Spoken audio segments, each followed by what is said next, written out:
Isa sa mga pwedeng ipagmayabang na tanawin sa Pilipinas ay ang sunset sa Manila Bay. Kaya lang minsan yung expectations natin nasisira ng reality na hanggang ngayon marami pa ring basura doon. Well, may good news ako para sa inyo.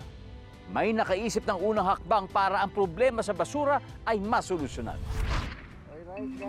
Nag-viral ang mga video ng Dolomite Beach sa Manila Bay matapos ang bagyong Henry noong August last year.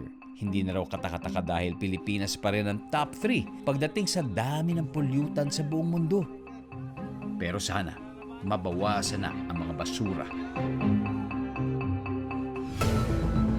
Sa tulong ng isang kakaibang bangka. We have a solar roof on top, which is 60 square meter big and can charge the entire system. The Circular Explorer is 12 meters long and 8 meters wide.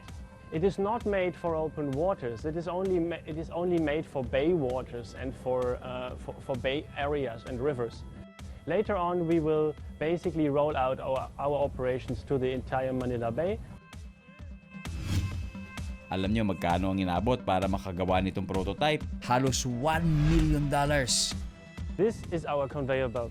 The conveyor belt will be lowered into the water. From here, the marine litter will basically be collected in the middle of the V-shaped guiding rails, and it will be then transported up the conveyor belt and onto the sorting table. We will sort between recyclable, non-recyclable plastics and no plastics. And everything which is organic, we basically put it back into the water. Ang Circular Explorer ay isang joint project ng Holcim at ng One Earth, One Ocean. Sa pamamagitan ng Circular Explorer, isinusulong natin yung konsepto ng circularity at sustainability. Kakaiba itong Circular Explorer dahil kakabitan ito ng iba't ibang environmental sensors at magsisilbing educational at research platform. Sa proyektong ito, kumonsulta rin sila ng eksperto.